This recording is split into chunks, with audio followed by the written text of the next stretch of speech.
Hello friends, welcome to me Aaradhya's kitchen. ఈరోజు మన కిచెన్లో ఎంతో టేస్టీగా కమ్మగా ఉండే దొండకాయ పచ్చికారం కర్రీని ఎలా రుచిగా చేయాలో చూపించబోతున్నాను. రెగ్యులర్గా చేసుకునే దొండకాయ రెసిపీ కంటే ఒకసారి ఇలా ఈ విధంగా ట్రై చేసి చూడండి. కర్రీ మాత్రం సూపర్ టేస్ట్గా అయితే ఉంటుంది.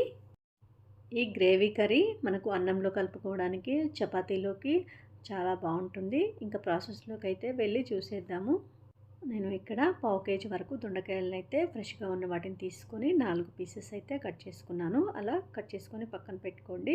ఇప్పుడు చిన్న మిక్సీ జార్ తీసుకొని మీడియం సైజ్ ఆనియన్ అయితే చిన్న ముక్కలుగా కట్ చేసుకోండి. అలాగే 1/2 ఇంచు వరకు అల్లంని కూడా యాడ్ చేసుకున్నాను. 4 నుంచి 5 వరకు వెల్లుల్లి రెమ్మలను యాడ్ చేసుకోవాలి.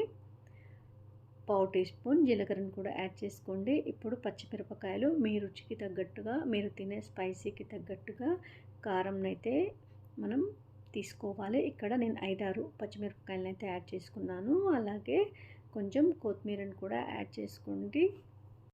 వీటిని మిక్సీ చేసుకొని పక్కన ఉంచండి. ఇప్పుడు స్టవ్ ఆన్ చేసుకొని 3 టేబుల్ స్పూన్ల వరకు అయితే ఆయిల్ యాడ్ చేసుకున్నాను. ఆయిల్ బాగా హీట్ అయ్యాక 1/2 టేబుల్ స్పూన్ పచ్చిపప్పుని, అలాగే 1 టేబుల్ స్పూన్ జీలకర్ర, ఆవాలను కూడా యాడ్ చేసుకొని ఇవన్నీ కూడా వేగి చిటపటలాడేంత వరకు వేయించుకోవాలి. ఇప్పుడు మనం మిక్సీ చేసుకున్న పచ్చిమిరపకాయల కారం అయితే నేను ఇక్కడ పోపులో అయితే యాడ్ చేసుకొని వేయించుకుంటున్నాను.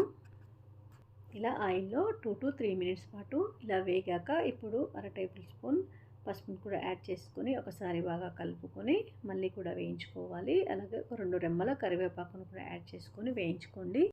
ఇలా ఆయిల్ సపరేట్ అయింది అని అనుకున్నప్పుడు మనం కట్ చేసి పెట్టుకున్న దొండకాయ ముక్కలను అయితే మనం పోపులో అయితే వేసుకొని ఈ పచ్చి కారం ఈ దొండకాయ ముక్కలకు బాగా కలిసే విధంగా ఒకసారి కలుపుకోండి. ఇప్పుడు 1/2 టేబుల్ స్పూన్ సాల్ట్ని కూడా యాడ్ చేసుకొని సాల్ట్ కూడా ఒకసారి కలిపాక మూత అయితే పెట్టుకొని ఒక 5 మినిట్స్ పాటు అయితే స్టవ్ని మీడియం ఫ్లేమ్లో పెట్టి అయితే ఉడికించండి.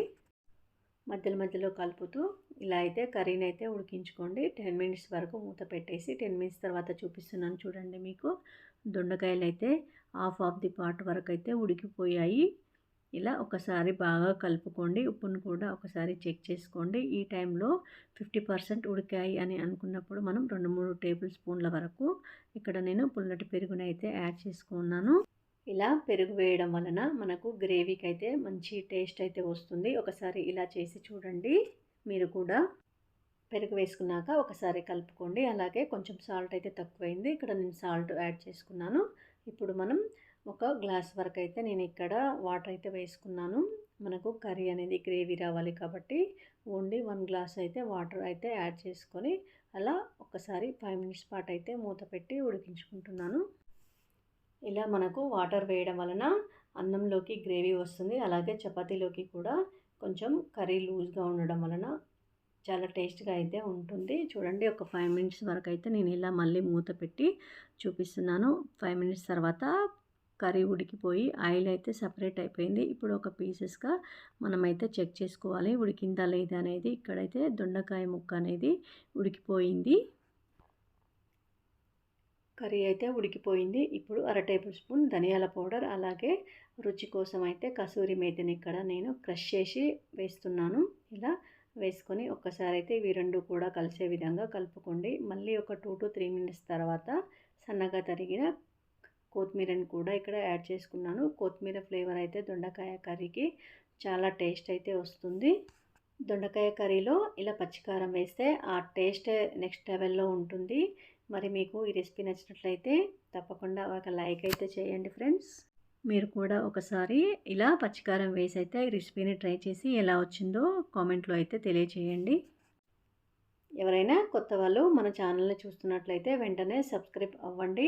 మరిన్ని సింపుల్ అండ్ టేస్టీ రెసిపీస్ కోసం మీ ఆరాధ్యాస్ కిచెన్ ఛానల్ని అయితే సబ్స్క్రైబ్ చేసుకొని ఫాలో అవ్వండి. మన ఛానల్ ఒకసారి అయితే చెక్అవుట్ చేయండి. Thank you for watching friends.